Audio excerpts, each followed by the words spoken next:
Graças a paz, tudo bem com vocês? De coração, eu espero que sim. Então, como vocês, que acompanham nosso canal, eu fiz um vídeo explicando como seria, essa nova playlist, intitulada de O Sermão do Monte. Então lá eu explico bem como é que eu vou abordar, de que forma. Então, eu pretendo, no nome de Jesus, se assim Ele permitir, explanar do capítulo 5 de Mateus até o 7, nesse sermão maravilhoso, onde o nosso Senhor e Salvador Jesus ali traz lições para nossas vidas, aplicações para o nosso dia a dia. Claro, o alvo número 1 naquele momento eram os seus discípulos, eram aquelas pessoas que estavam ali, mas ele deixou registrado, nesses 2000 anos aqui intacto. Então, a gente crê pela fé que também essas mensagens são para nós, para aqueles que creem, não é verdade? Então, dito isso, meus irmãos, sabe, já que vocês já viram o vídeo como é que vai ser abordado, eu queria que vocês abrissem as suas Bíblias lá no capítulo 5 de Mateus. Então, vamos ler do versículo 1 até o 6, a primeira parte das bem-aventuranças. Então, eu vou fazer do primeiro versículo até o 6. E semana que vem, se assim o Senhor Jesus permitir, eu finalizarei a segunda parte das bem-aventuranças. Amém? Então, Mateus capítulo 5, versículo do 1 ao 6. Mas vamos orar, Vamos orar para dar início, para que o Espírito Santo possa iluminar tanto a minha mente como a mente de vocês, que a gente possa ser uma boa terra, porque é só na boa terra, como Jesus nos contou na parábola ali do semeador, que realmente a gente vê que a palavra do Senhor, ela multiplica, seja 30, 60 ou 100 por um. Senhor, obrigado por esse momento, obrigado por essa oportunidade que o Senhor nos dá de estarmos lendo a Tua Palavra, de estarmos estudando, meditando, Senhor. Ilumina a mente de quem está aqui, quem vai expor as Escrituras, como também a mente de quem vai receber. Que sejamos boa terra, Senhor. Em nome de Jesus. Amém e amém. Então, dito isso, vamos lá. Jesus, vendo as multidões, subiu ao monte e, assentando-se, os seus discípulos aproximaram-se dele. E Jesus, abrindo a boca, os ensinava, dizendo: Bem-aventurados os pobres em espírito, pois deles é o reino dos céus. Bem-aventurados os que choram, porque serão consolados. Bem-aventurados os humildes, porque herdarão a terra. Bem-aventurados os que têm fome e sede de justiça, porque serão fartos. Amém. Então, Jesus ali, subiu ali no Monte das Oliveiras e no versículo 2 diz que Jesus abriu a boca. Alguém pode estar se perguntando, mas para falar não tem que se abrir a boca? Evidentemente que sim, Mas o sentido, quando Mateus coloca aqui de que Jesus abriu a boca, é no sentido de que ele começou a falar mais alto. Começou, quando você aumenta o seu tom de voz, porque não tinha apenas os discípulos que normalmente estavam com ele, mas muitas outras pessoas vinham até Jesus para ouvir suas palavras, outros para ser curados, para ser libertos de espíritos malignos e muitas outras coisas. Então ele começou a falar de uma forma, abriu a boca, no sentido, como eu já falei, de um pouco mais alto. E no versículo 3 ele começa, olha, bem-aventurados. E primeiramente eu queria que a gente refletisse alguns minutinhos nessa palavra bem-aventurados. Essa palavra bem-aventurados no original grego, que significa, vem do Macarios, que quer dizer bem-aventurado é aquela pessoa que tem a felicidade que excede todas as circunstâncias. Ou seja, a pessoa que é bem-aventurada, ela, independentemente do que está passando, ela é feliz. Ela tem a felicidade, porque ela tem o maior, o melhor. Ela serve ao Senhor Jesus. Então, quando ele fala bem-aventurado, ou seja, aqui está falando aqui, felizes, né? Vocês são felizes porque a aflição de vocês excede qualquer circunstância. Você pode estar doente, você pode estar desempregado, você pode estar passando por um momento difícil na sua família, né? Muitas vezes próximo a um divórcio, muitas vezes seus filhos envolvidos com coisa errada ou qualquer outra coisa que venha nos afligir. Mas quando temos como o maior, quando Jesus está conosco, somos aventurados, porque é uma felicidade que excede qualquer circunstância. Então, independentemente do que a gente esteja passando, a gente vai sentir essa felicidade. Então, passado essa explicação do que é bem-aventurado, aquilo que você já entendeu, ele diz assim: bem-aventurados os pobres em espírito, porque deles é o reino dos céus. Então, pobre em espírito. Então, quando vem pobre em espírito, a gente logo pensa, né, assim, pobre em espírito é aquela pessoa que é tímida, né? Aquela pessoa que não tem de baixo poder econômico. Não, meus irmãos, não tem nada a ver, não é isso. Até porque timidez não tem nada a ver com pobre em espírito. Timidez é uma coisa que se a gente tem que lançar fora. Porque a Bíblia diz que os tímidos não herdarão o reino dos céus. Porque a timidez é medo. Então, para quem serve a Cristo, não pode ter esse medo, essa timidez ao ponto de não servir da forma que tem que ser. Então, já vai cortando a sua lista aqui. Pobre em espírito não tem nada a ver com a pessoa que é tímida ou com a pessoa que é pobre literalmente. Fulano é um pobre em espírito porque ele mora no casebre, ele mora numa comunidade, ele mora... Não, também não tem nada a ver com isso, meu. Mas a pessoa, o que Jesus está falando daquele que é pobre em espírito, né? É aquele servo de Cristo que conhece suas limitações e fraquezas e reconhece que sem a graça, a misericórdia e o poder de Jesus é impossível viver uma vida cristã genuína. Então, o pobre em espírito é esse. É o servo de Cristo leal, fiel, que diz: eu sei que eu sou fraco, eu sei que eu não posso fazer tal coisa, sou limitado, e ele depende estritamente da misericórdia, da graça, do poder do Senhor Jesus, porque, como escreveu Paulo na sua segunda carta aos Coríntios, no capítulo 12, quando eu sou fraco, então é que sou forte, porque o poder de Deus se aperfeiçoa na nossa fraqueza. Então, o pobre em espírito é esse, é aquele servo que, independente da sua situação financeira aqui, ele sabe que se não for Jesus, se não for o Espírito Santo nos guiando, nos direcionando, derramando da sua sabedoria, a gente não consegue realmente obedecer, a gente não consegue realmente mostrar Cristo para as pessoas da nossa vida. Então, o pobre espírito é esse, é aquele que reconhece as limitações e depende exclusivamente do Espírito Santo, né?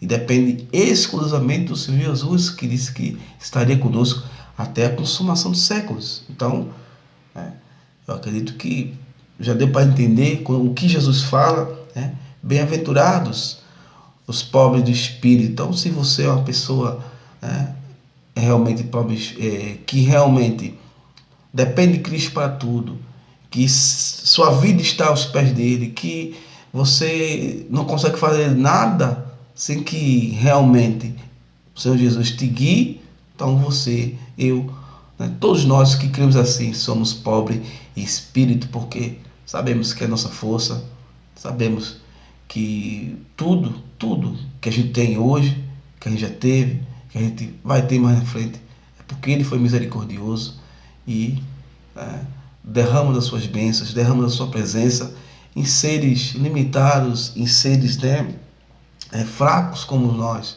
mas que com Ele somos mais que vencedores. Amém? Então, dito isto, vamos para o versículo 4, que diz assim: bem-aventurados os que choram, porque serão consolados. E eu queria explanar, abrir um pouco esse versículo aqui, né, Bem-aventurados que choram, porque, meus irmãos, parece até duro, mas não é, é a verdade. Não é qualquer choro que aqui vai ser consolado. E vou explicar por quê. A gente sabe que quando Jesus, ele no capítulo 4 do próprio Mateus, ele é tentado por Satanás, e em uma das partes ali que Satanás fala para ele, coloca ele lá num lugar bem alto e diz: olha, pula daí, te joga, porque está escrito que a teus anjos, né, te darão a respeito e não pisarás e vão te resgatar, vão te salvar, em miúdos. É isso. E o que Jesus responde para Satanás? Né? Também está escrito: não tentarás o Senhor teu Deus. Então, isso aqui se encaixa quando você vê no Bem-aventurados que choram, né, ou mais felizes, né? É porque o choro, meu irmão, é aquele choro que será consolado, aquele choro que realmente foi mediante a obediência a Jesus.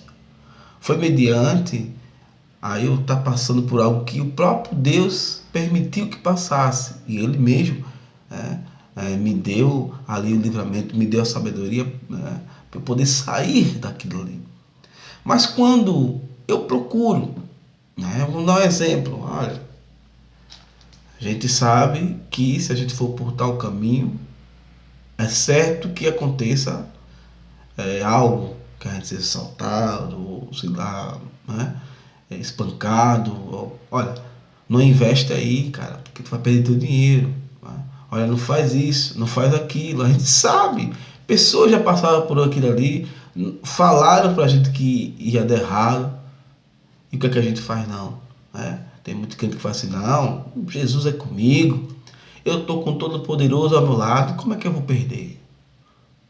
Aí o que acontece? A pessoa quebra a cara, aí vem as consequências. E esse choro aí não será consolado, meu irmão. Não é que Jesus vai nos abandonar, não, não é isso. Ele vai estar ali junto conosco, evidentemente, mas as consequências, né?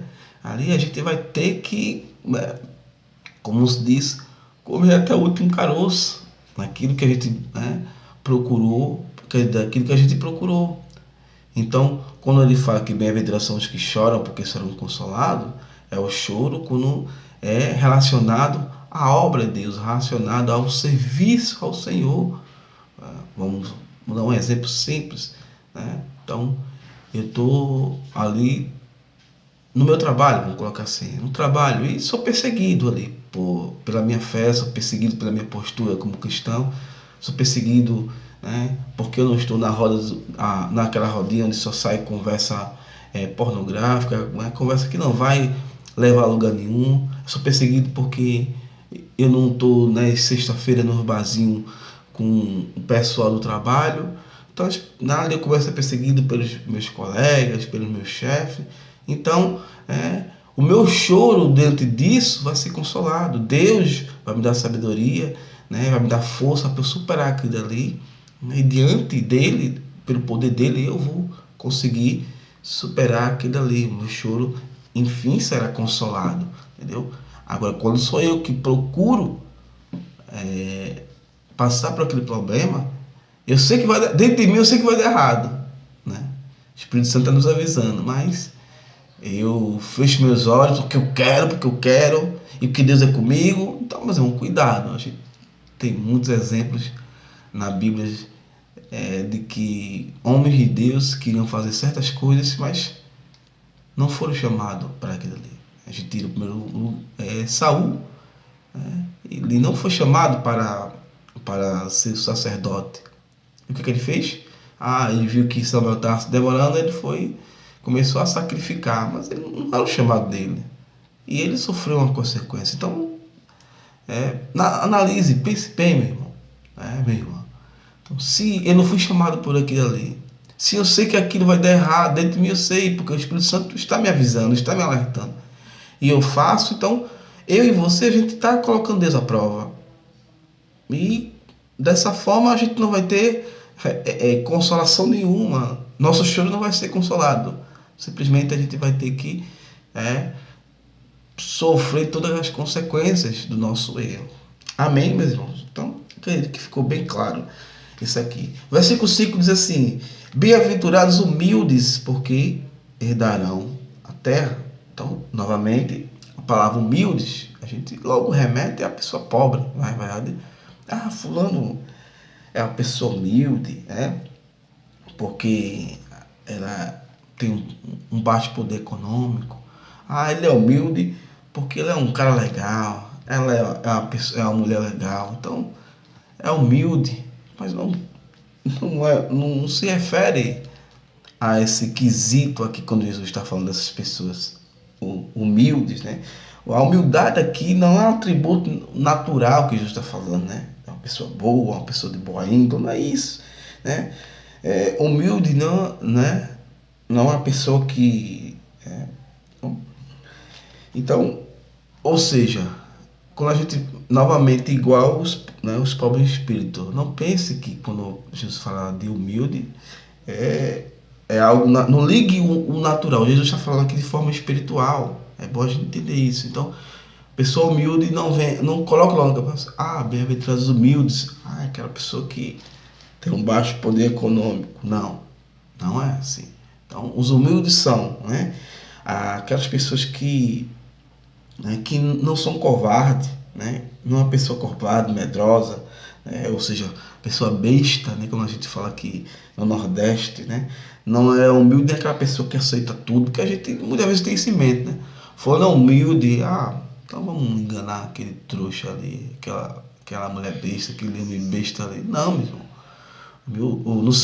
Não seja, né? Não acho que porque você, às vezes falou que tem que ser humilde, então que eu vou ter que ser uma pessoa realmente que vou aceitar tudo, que vou ser covarde, que não vou encarar as coisas. Não, meu irmão, meu Deus, não, nada disso, né?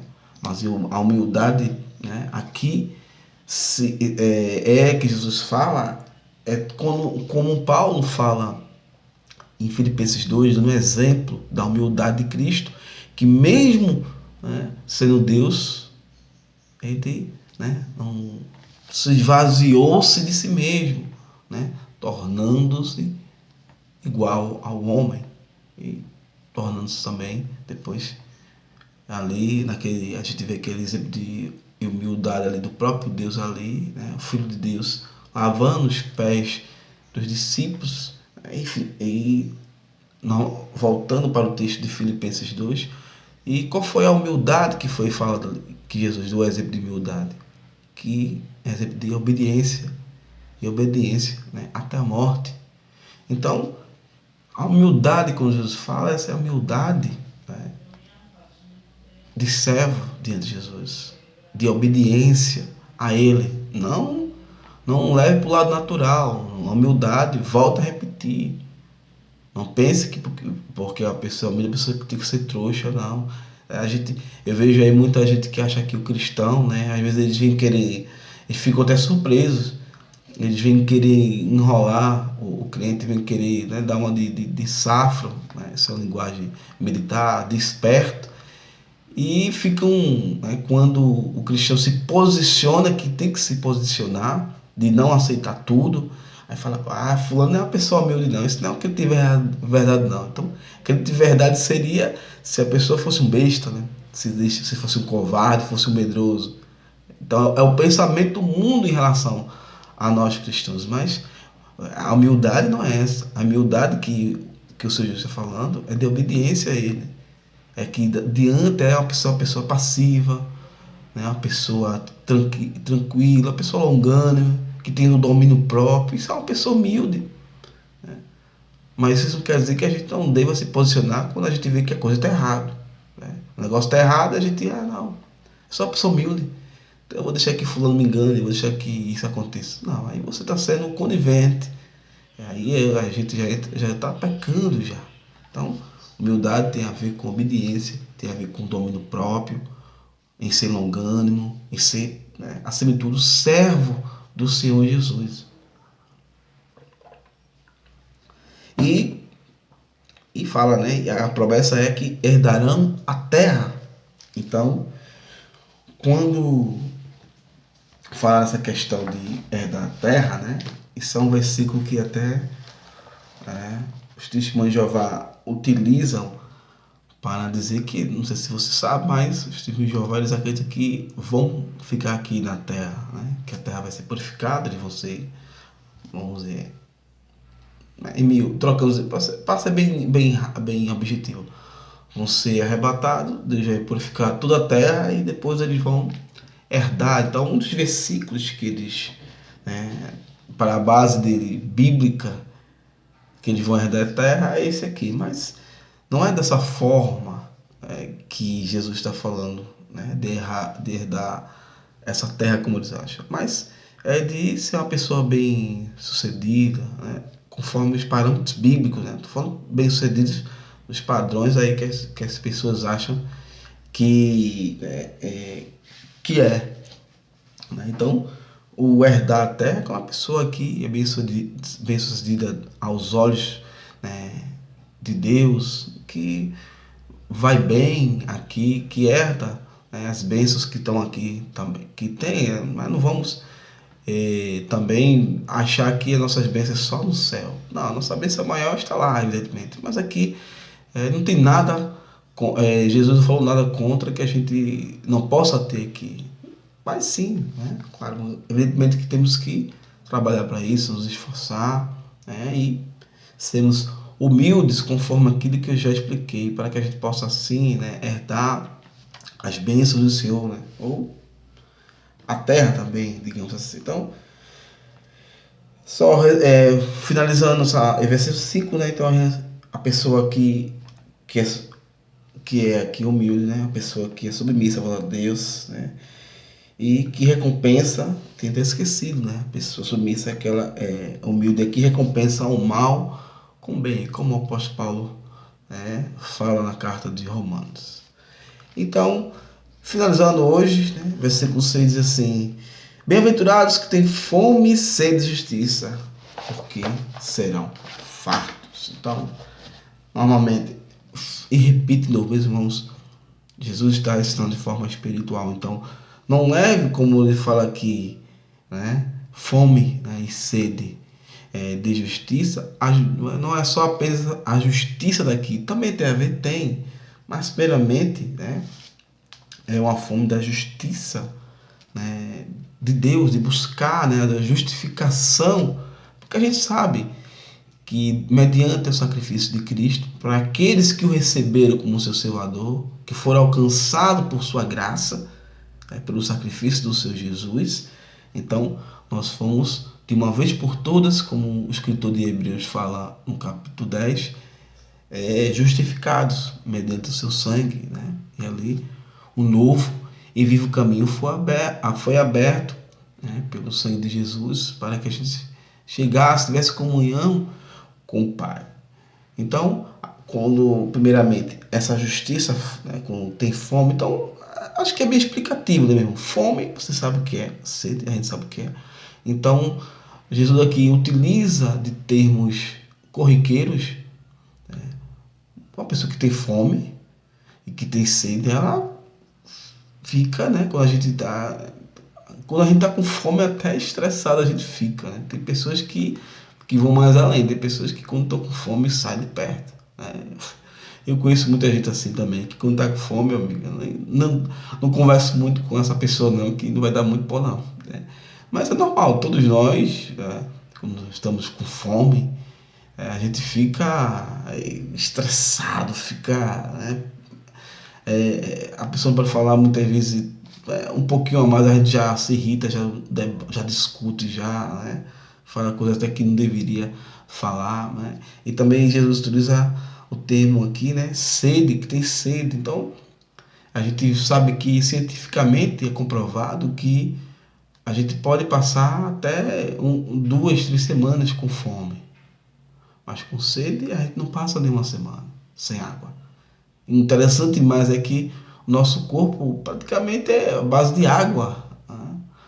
É muita água, sangue, né, de líquido, e ainda assim a gente necessita. Então, Jesus utiliza desses termos do dia a dia, desses termos, digamos, naturais, para que a gente entenda melhor, né? Bem-aventurados que têm fome e sede de justiça, para que a gente, dessa mesma forma, possa procurar a justiça de Deus, né? Possa procurar a justificação, porque, meus queridos, você que não tem uma aliança ainda com Cristo, né? Tenha fome e sede dessa justificação dos teus pecados que só o Senhor Jesus pode te dar, né? E também devemos buscar a justiça de Deus nos nossos dias. Então não julgue as pessoas, muitas vezes as atitudes dessas pessoas, de uma justiça, digamos, terrena, que a gente vai exagerar, que a gente vai acabar, né, como se diz, exagerando na dose. É como aquela velha história. A diferença do veneno e do remédio é a dose, né? Então, uma dose a mais de remédio pode matar, assim como uma dose também de veneno. Então, que a gente procure também nesses nossos dias a justiça de Deus. Procure a justiça, julgar no seu dia a dia conforme a Bíblia. Jesus falou que não julgueis para que não seja julgado, porque da mesma forma que vocês vão julgar, assim vocês também serão ali julgados, né? Jesus não é que Jesus está proibindo aqui, tá? O principal foco de Jesus quando fala, né, nesses versículos é que veja a forma que você vai julgar, veja de que modo. Então, qual o modo de a gente julgar as coisas aqui na Terra? É na justiça divina, é mediante a Bíblia, porque a minha justiça, a sua justiça, meus irmãos, para título de informação, como diz o profeta Isaías, diante de Deus a nossa justiça é como trapo de imundícia. Por isso que o Senhor Jesus falou que bem-aventurados são aqueles que têm fome e justiça, né, divina, porque serão fartos. Então, se eu vou ser farto, se eu for realmente saciar minha sede, saciar minha fome de justiça, quando for uma justiça divina, quando eu agir conforme, a vontade de Deus, conforme aquilo que o Senhor Jesus preparou, conforme a justiça dele. Repito, para que a gente não possa esquecer, a minha e a sua justiça, a gente vai tendenciosa. A nossa justiça já está contaminada pelo pecado, ou seja, é muito difícil, meu irmão, a gente ver de um lado tá um parente nosso, um grande amigo, e do outro uma pessoa que a gente mal conhece. E a gente tem a tendência, por mais que a outra pessoa que a gente conheça tenha o certo seja ela, a gente vai pender para o outro lado. Isso é uma coisa que a gente infelizmente faz muitas vezes. Mas o Senhor Jesus está nos falando que a gente tem que a gente só vai ser farto quando a gente realmente pratica a verdadeira justiça, como o próprio Jesus falou, né? Mateus 6, mais na frente 33, né? Em primeiro lugar, buscar primeiro o reino dos céus e a sua justiça. Então, meus irmãos, espero que vocês tenham entendido essa primeira parte. Qualquer dúvida, deixa aí o seu comentário, né? Compartilha aí também conosco, curte, se inscreve no nosso canal, amém, para que a gente possa cada vez mais estar trazendo conteúdos bíblicos para a sua vida. Então, te agradeço por ficar até aqui nesses 29 minutos e até mais.